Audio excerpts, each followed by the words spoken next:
సహకారమైన June 2 మనకందరికీ కూడా తెలంగాణ రాష్ట్ర ప్రజలకు మనకు ముఖ్యంగా తెలంగాణ ఉద్యమకారులకు అత్యంత సంతోషకరమైన పండుగ భావిస్తాం.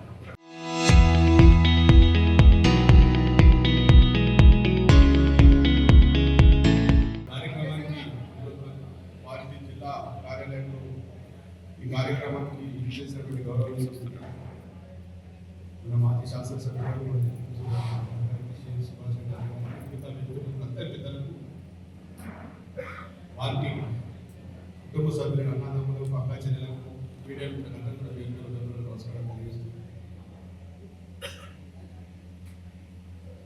మలిదశ పోరాటం 2001 టీఆర్ఎస్ పార్టీ ఆవిర్భావం తర్వాత తెలంగాణ ఉద్యమ చరిత్ర మనకందరికీ తెలిసింది. 1969 కొంతమందికి ఉద్యమం తెలిసి కానీ అప్పుడు ఇంత మీడియా ఇంత చైతన్యం లేకుండా అప్పుడు ఉన్నటువంటి తెగువతో అసలు తెలంగాణ రాష్ట్రమే లేకుంటే ఆంధ్ర రాష్ట్రం, హైదరాబాద్ రాష్ట్రం, తెలంగాణ భాషా ప్రయుక్తాల రాష్ట్రాల పేరు మీద 1956లో తెలంగాణ మార్పులు కలిపిన సందర్భాన ఆనాడే ఈ కలయిక మంచిది కాదు, అన్యాయం గురవుతామని చెప్పినప్పటికీ కూడా బలవంతంగా అనుబంధాన్ని మన మీద రుద్ది 1986 నుంచి మొన్న తెలంగాణ రాష్ట్రం సహకారంగా 2014 వరకు కూడా అన్ని రంగాల్లో కూడా అన్యాయానికి గురి చేసి అవమానాలకు గురి చేసి ఆత్మగౌరవాన్ని దెబ్బతీసే విధంగా ప్రయత్నం చేశారు. కాబట్టి పెద్ద మనుషుల ఒప్పందం కావచ్చు, ఆసూత్రాల పథకం కావచ్చు, నాన్మూలికి ఉద్యమం కావచ్చు, ఇట్లా చాలా రకాల ఉద్యమాలు చెప్పాలి. తెలంగాణ 1960 ఉద్యమం బలోపేతంగా కానీ ఏదో ఒక జీవో 60 జీవో అని ఇంకోటి చెప్పేసి ఉద్యమాన్ని చల్లార్చాలి, ఉద్యమ నాయకులను మభ్యపెట్టాలి. ఈ రకంగా ప్రయత్నం చేసుకుంటూ ఎప్పుడు కూడా మనకి ఆధిపత్యం సదాయించారు ఆంధ్ర నాయకులు. 2001లో టీఆర్ఎస్ పార్టీ కేసీఆర్ గారి నాయకత్వం, కేసీఆర్ గారు అయితేనే తెలంగాణ రాష్ట్రాన్ని సాధించగలుగుతారు, వారికి ఖచ్చితమైనటువంటి నాయకత్వ లక్షణాలను ధైర్యంగా ముందుకు పోయే లక్షణాలు ఉన్నాయి కాబట్టి నాయకత్వ లక్షణాలు ఆరోగ్యులు, కవులు, కళాకారులు, మేధావులు, సబ్బట వర్గాలందరూ కూడా కేసీఆర్ గారు వెన్నంట నడిచి తెలంగాణ రాష్ట్ర సహకార దిశగా అద్భుతమైన పోరాటానికి ప్రపంచం వివరపోయే రీతిలో అహింసా పద్ధతిలో ఇంత పెద్ద ఉద్యమాన్ని నడిపి చివరికి కేసీఆర్ గారు సాగులోకి పోయి నవంబర్ 29 వారు ఏదైతే ఆమరణ నిరాదేశం చేసుకున్నారో చేయడానికి సంకల్పం తీసుకొని ముందు జరిగినప్పుడు మరి ఆ జైల్లో కావచ్చు, హాస్పిటల్లో కావచ్చు, కేసీఆర్ గారి సంచుడు తెలంగాణ వచ్చుడు, తెలంగాణ వస్తే తెలంగాణ జైత్రయాత్ర లేకపోతే కేసీఆర్ గారి శవయాత్ర బ్రహ్మాండమైనటువంటి మెసేజ్ అంటే అంత అంకితభావాన్ని చూపెట్టారు. కాబట్టి సబ్బట వర్గాలు, ఉద్యోగ ఉపాధ్యాయ సంఘాలు, కవులు, కళాకారులు, సకల జనులు కదిలి తెలంగాణ రాష్ట్ర ఉద్యమంలో ఉధృతంగా పనిచేశాం. కాబట్టి మరి ఈరోజు మనకు ఆ తెలంగాణ రాష్ట్ర సహకారం అయింది. మరి అమరులైనటువంటి ఎందరో అమరులకు ఈ సందర్భంగా నివాళులు అర్పిస్తూ ఇక ముందు మనకు కావాల్సి ఇప్పుడు ఉన్నది 2014 నుంచి దాదాపు 10 సంవత్సరాల పాటు కేసీఆర్ గారి పాటు అద్భుతమైన ప్రగతి సాధించి 29వ రాష్ట్రం ఉన్న తెలంగాణ దేశంలో నంబర్ 1 రాష్ట్రం. చాలా రంగాల్లో వ్యవసాయ రంగం కావచ్చు, విద్యుత్ రంగం కావచ్చు, ఉపాధి రంగం కావచ్చు, ఇట్లా మన నీళ్లు, నిధులు, నియామకాలు మనం తీసుకొని ఆత్మ గౌరవంతో బతుకున్న వేళ మరొకసారి ఆంధ్రప్రదేశ్ ప్రదేశించి ఈ మధ్య కాలంలో మనకు అందరికీ తెలుసు రేవంత్ అన్ని రంగాల్లో కూడా మరొకసారి అవమానాలకు గురి చేసే దిశగా తెలంగాణ నాశనం చేసే దిశగా ప్రణాళిక రచిస్తా ఉన్నారు. ఇందాక మనం చూస్తా ఉన్నాం మీడియాలో ఇలా హైదరాబాద్ లో పుట్టిన పవన్ కళ్యాణ్ మరి ఆయన తెలంగాణ రాష్ట్రం వచ్చిన తర్వాత 11 రోజులు అన్నం నీళ్లు ఉండలేదని చెప్పేసి అంత ఆవేదన ఉన్నటువంటి వ్యక్తి అలా ముసలి కన్నీరు కాల్చు తెలంగాణ రాష్ట్రంలో సభలు సమావేశాలు అని చెప్పేసి ముందుకు రావడం మరి ఇది ఏ రకమైనటువంటి సంకేతాలు ఇస్తూ మనం అందరం కూడా గమనించి అప్రమత్తంగా ఉండాల్సినటువంటి సమయం. ఎందుకంటే మరొకసారి ఎప్పుడైతే గతంలో తెలంగాణ రాష్ట్ర ఏర్పాటు పూర్వం ఎటువంటి ఇబ్బందికరమైన పరిస్థితులు అవమానాలు ఎదురైనాయో మరొకసారి ఆ దిశగా మన ప్రాంతాన్ని ఆంధ్ర పెత్తందారుల వ్యవస్థలోకి తీసుకెళ్లాలనే ప్రయత్నంలో భాగంగానే భారతీయ జనతా పార్టీ, కాంగ్రెస్ ఆడుతున్నటువంటి నాటకాలు చంద్రబాబు నాయుడు అడ్డం పెట్టుకొని పవన్ కళ్యాణ్ రూపంలో కావచ్చు ఇంకా చాలా శక్తులు తెలంగాణ వ్యతిరేక శక్తులు మన మీద ప్రయత్నం చేయడానికి ప్రయత్నిస్తూ ఉన్నాయి. కాబట్టి ఇక్కడ ఉన్నటువంటి మిత్రులారా మనం అందరం కూడా ఎప్పటికప్పుడు అప్రమత్తంగా ఉంటూ ఈ కుట్రలను ఛేదించాలి. గతంలో కూడా 69లో నేను చాలా యాక్టివ్గా పాల్గొన్నా. పోలీస్ స్టేషన్లు కాలబెట్టి, అది కాలబెట్టి, మున్సిపాలిటీని కాలబెట్టి చాలా ఉచితంగా అప్పుడు నేను స్టేట్ సెక్రటరీగా ఉంది. కాబట్టి ఆ రోజులలోనే బాగా ఉచితంగా చేసినాం. చెన్నారెడ్డి ఆధ్వర్యం ఆయన తీసుకపోయి మమ్మల్ని గదిలో కలిపిండు. మా మీద కేసులు అయినాయి, అది అయిపోయింది. దాని తర్వాత ఇంద్రారెడ్డి గారు కూడా కొంత వరకు కొనుక్కున్నాడు. దాని తర్వాత మన ఇప్పుడున్న మన అధ్యక్షులు ఎవరైతే ఉన్నారో కేసీఆర్ గారి ఆధ్వర్యంలో ఉద్యమాన్ని మెల్లగా స్టార్ట్ చేసిండు. మేధావులతో మాట్లాడిండు. మనకు ఆంధ్రకి ఏ విధంగా వివక్ష జరుగుతున్నది, నీటి విషయంలో కానీ ఉద్యోగ విషయంలో కానీ ఏ విషయంలో చూసుకున్నా కూడా మనం ఏ విధంగా అనగారిపోతున్నాము, ఇంకా వెనుక నెట్టివేయబడుతున్నాము. వాళ్ళు ఎప్పుడైతే మద్రాసుకి వెళ్ళి తీసుకొచ్చి మన దాంట్లో కలిపి నుంచి దోచుకోవడమే తప్ప ఇక్కడ మన ప్రజలకు ఒరిగింది ఏం లేదు. మరి 10 సంవత్సరాలు అంత కష్టపడి ఆయన ప్రాణాలకు త్యాగం చేసి మరి ఆ రోజు ప్రకటిస్తే నేనంటారు కాంగ్రెస్ వాళ్ళు మేము ఇచ్చినామనంటారు, బీజేపీ వాళ్ళు మేము ఇచ్చినామంటారు. అయ్యా మీరు ఇచ్చింది ఏం లేదు. ఏదైతే కేసీఆర్ బీజం పెట్టిండో ఆ బీజం చాలా కరెక్ట్గా చెట్టుమలిచేటట్టు పెట్టింది కాబట్టి అన్ని కుల సంఘాలు, అన్ని మత సంఘాలు, అన్ని సంఘాలు కూడా మమేకమై ప్రజలు దిగి 1200 మందికి పైగా వాళ్ళ ప్రాణ త్యాగం చేసుకుంటే తెలంగాణ ఇచ్చింది తప్ప ఏదో మీరు పిచ్చవేసినట్టు మీరు ఇయ్యలేదు. పోరాటం చేసి సాధించుకున్న తెలంగాణ ఇది. పార్టీ పరంగానే వచ్చింది తప్ప వేరే రకంగా మాత్రం తెలంగాణ రాలేదు. ఆయన ఒక్కడైనా పక్కవాడైనా ఎన్ని అవమానాలైనా ఎన్నిటికైనా కానీ ఓర్చి ఆర్థిక పరిస్థితులను పార్టీ నడపాలంటే తమాషా కాదు. అన్ని ఆర్థిక పరిస్థితులను ఓర్చి తెచ్చి ఇలా తెలంగాణ తీసుకొచ్చి తెలంగాణ అంటే ఏంది అనేది 10 సంవత్సరాలలో మనం చూపెట్టినాం. 10 సంవత్సరంలో నీటి విషయంలో మిషన్ కాకతీయ కానీ, ఇంటింటికి నీరు భగీరథ కానీ, ఏ విషయంలో రైతుల విషయంలో కానీ, విద్యార్థుల విషయంలో కానీ, నిరుద్యోగుల విషయంలో కానీ, ఏ సబ్జెక్టు తీసుకున్నా ఇండస్ట్రియల్ విషయంలో కానీ, విద్యుత్ శక్తి విషయంలో కానీ ఏ తీసుకున్నా మళ్ళీ మనం చూస్తున్నాం. ఈ 2.5 సంవత్సరాలలో మనం ఏ విధంగా మనం దగాపడ్డాం, ఏ విధంగా మోసపోయినాం. కొంతమంది ప్రజలు 2000 కోసం 4000 వస్తాయట, బంగారం బిల్లులు వస్తాయట, ఇవి వస్తాయట, అవి వస్తాయట అని స్వర్గ లోకం చూపెట్టి 6 సబ్జెక్టు చూపెట్టుకుంటా 420 లెక్క చేసిండు. ఈరోజు చేసి ఈ రాష్ట్రాన్ని అధోగతి పాలు చేసి అప్పుల పాలు మనం తీసుకొచ్చిన 10 ఏళ్ళ కంటే డబల్ అప్పు ఈ 2.5 ఏళ్ళనే చేసిండు. ఆ విధంగా ఈ రాష్ట్రాన్ని అధోగతి పాలు చేస్తూ కాళేశ్వరం ప్రాజెక్టునే తప్పుబట్టి మంచినీళ్ళు దాదాపు 40 లక్షల ఎకరాలకు అదనంగా నిలిచిన ఘనత కేసీఆర్ గారికి ఈరోజు కాళేశ్వరం ప్రాజెక్టును ఎండబెట్టిన ఘనత రేవంత్ రెడ్డిది కాదా? కుట్రపూరితంగా ఎండబెట్టలేదా? మన సింగూరుకు రిపేర్ల పేరిట కనీసం రైతాంగానికి నీళ్ళు లేకుండా గతంలో కేసీఆర్ గారు సింగూరును మెదక్ జిల్లాకే అంకితం చేస్తే ఈ రోజు 7 టీఎంసీ నీళ్లు ఉన్నప్పటికీ కూడా మన నీళ్ల కోసం హెచ్ఆర్సీ ఆశ్రయించడం ఎంతవరకు సమంజసం? రైతులు హెచ్ఆర్సీ పోయే పరిస్థితి. 2014 కంటే ముందు తెలంగాణ రాష్ట్రం రాకముందు హెచ్ఆర్సీని ఆశ్రయించి నీళ్ళ కోసం మనం రోడెక్కినాం. నీళ్ళ కోసం యూరియా కోసం రోడెక్కిన రైతులు, మంచినీళ్ళ కోసం రోడెక్కిన మా అక్క చెల్లెలు. కానీ 2014 తర్వాత 9.5 సంవత్సరాల్లో రైతు రోడ్డెక్కలేదు, యూరియా కోసం రోడ్డెక్కలేదు, మంచినీళ్ళ కోసం రోడ్డెక్కలేదు, సింగూరు నీళ్ళ కోసం రోడ్డెక్కలేదు. నల్లా తిప్పుకుంటూ వచ్చినాయి. మరి కేసీఆర్ గారు ఎక్కడ, రేవంత్ రెడ్డి గారి పరిపాలన ఎక్కడ? కళ్ళ కట్టినట్టు కనబడతా ఉంది ఈరోజు. అదే విధంగా మరి ఇప్పుడు ఇంకో కుట్ర జరగబోతా ఉంది. అస్తిత్వం మీద కుట్ర, మళ్ళీ తెలంగాణలో చొరబడడానికి కుట్ర, మళ్ళీ తెలంగాణలో వాళ్ళ పార్టీల పేరుతో మోసం చేయడానికి కుట్ర. ఈ కుట్రకు మూల పురుషుడు ఎవరు? ఈ కుట్రకు మూలం ఎక్కడ? ఈ కుట్రకు పాత్రుడు ఎవరు? ఈ కుట్రకు పాత్రుడు రేవంత్ రెడ్డి గారు. రేవంత్ రెడ్డి గారి గురువే ఆంధ్ర పాలనలో పాలకుల ముఖ్యమంత్రిగా ఉన్నాడు కాబట్టి మళ్ళీ వాళ్ళకు దారి ఇవ్వడానికి, మళ్ళీ వాళ్ళకు తొవ్వసు పెట్టడానికి, మళ్ళీ ఇక్కడ వచ్చి వాళ్ళకి ఇష్టపడడానికి కుట్రపూరితమైన కుట్ర చేస్తుంది ఎవరు? రేవంత్ రెడ్డి గారు.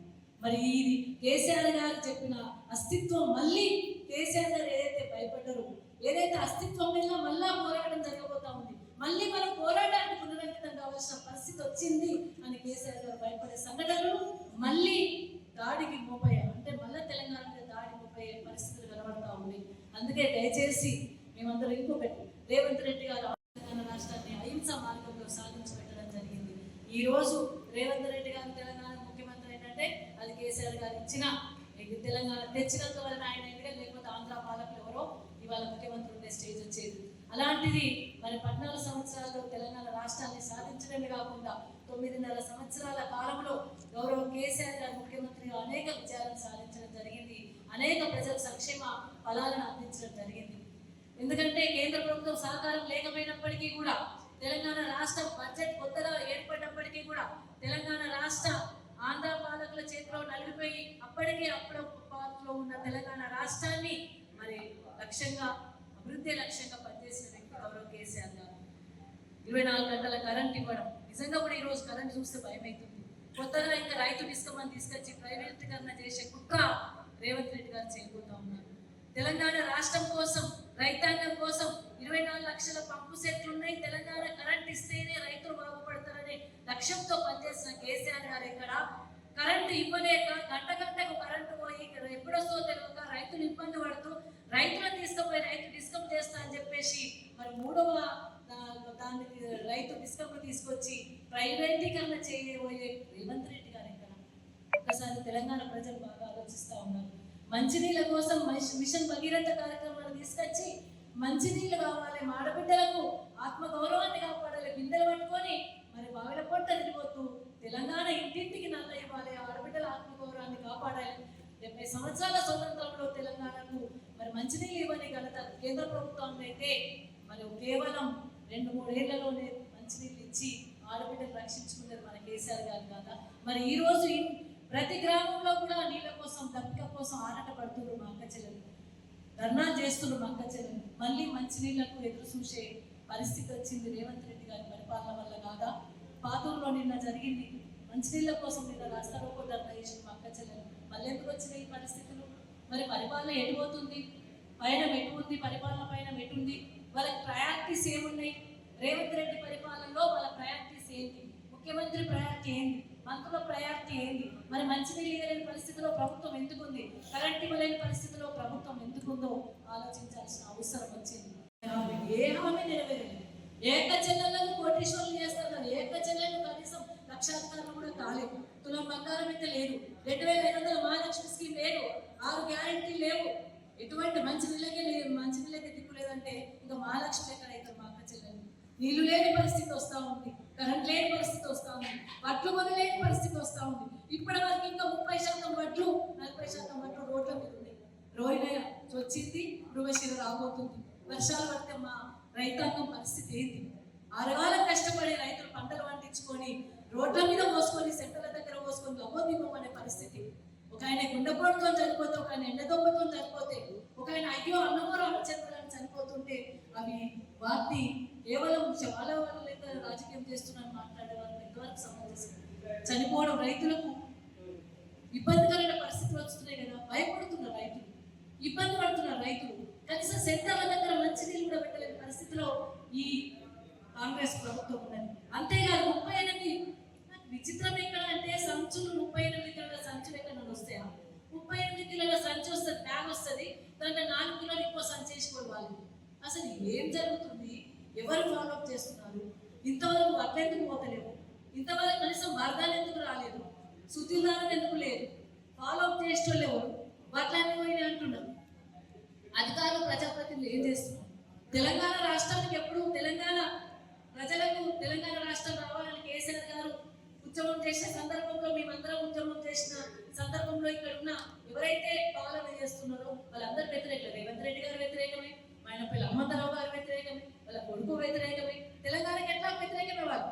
తెలంగాణ వచ్చినప్పుడు ఉద్యమంలో ఎక్కడా లేరు, ఉద్యమంలో అగేదిస్తున్నారు వాళ్ళు, ఉద్యమంలో ఎక్కడా లేరు, ఉద్యమంలో ఎప్పుడు పదవులు త్యాగాలు చేయలేదు, ఎప్పుడు ఉద్యమంలోకి రాలేదు.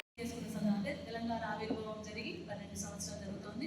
కేవలం కేసీఆర్ గారి వల్లనే తెలంగాణ రాష్ట్రం ఉద్భవించింది, దాంట్లో ఎటువంటి సందేహం లేదు. కేసీఆర్ గారు లేకపోతే తెలంగాణ రాష్ట్రం లేదు. 2001లో గులాబ్ జెండా చేతబట్టి తనకున్న డిప్యూటీ స్పీకర్ పదవి వదిలిపెట్టి సిద్దిపేట నుండి తన ఉద్యమ ప్రస్థానం ప్రారంభించి 14 సంవత్సరాలు అలుపెరగని పోరాటం. అసలు నిజంగా కూడా ఎంత కష్టపడ్డారో ఆ కుటుంబంలో పనిచేసిన, అంటే ఆ ఉద్యమంలో పనిచేసిన మాకు అందరికీ తెలుసు, చూసిన మీకు అందరికీ కూడా తెలుసు. రాజీనామా చేయమంటే తెలంగాణ 2004లో ఎమ్మెల్యేగా గెలిచినప్పుడు కూడా రాజీనామా చేయమంటే ఒక్క మాట కేసీఆర్ గారు ఒక్క మాటతోని 26 మందిలో 16 మంది శాసనసభ్యులకు రాజీనామా చేసి తెలంగాణ రాష్ట్రం కోసం అక్కడి నుండి మొదలైన ప్రస్థానం.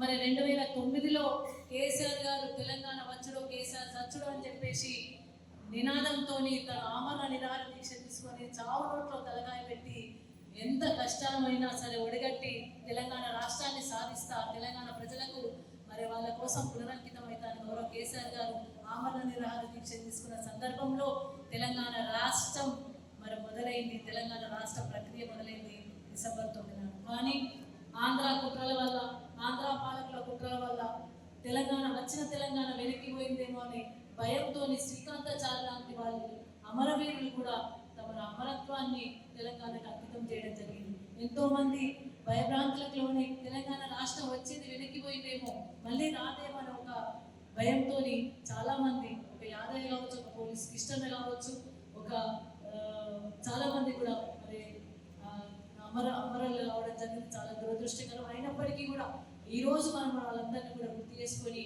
వారి యొక్క త్యాగఫలమే ఈరోజు తెలంగాణ రాష్ట్రంగా భావిస్తా ఉన్నాం. మరి 14 సంవత్సరాలలో ఎన్నో ఆటుపోట్లు, ఎన్నో అవమానాలు, ఎన్నో దుఃఖాలు, ఎన్నో ఇబ్బందికరమైన పరిస్థితులను ఎదుర్కొని తెలంగాణ రాష్ట్ర సాధనే ధ్యేయంగా, తెలంగాణ రాష్ట్రమే లక్ష్యంగా పనిచేసిన గౌరవ కేసీఆర్ గారు తెలంగాణ రాష్ట్రాన్ని సాధించడమే కాకుండా ఒక పుణ్యపురుషుడు, ఒక పురుషోత్తముడు. ఎందుకంటే తెలంగాణ రాష్ట్రాన్ని ఒకసారి ఒక ఇంటర్వ్యూలో గౌరవ కేసీఆర్ గారిని మీకు సంతృప్తినిచ్చిన సంఘటన ఏదంటే, నేను ముఖ్యమంత్రి కంటే తెలంగాణ రాష్ట్రాన్ని సాధించిన ఘనతనే నాకు చాలా సంతృప్తినిచ్చింది, నా జీవితానికి ఒక పరమార్థం ఇచ్చిందని గౌరవ కేసీఆర్ గారు చెప్పుకున్న ఘనత గౌరవ కేసీఆర్ గారు.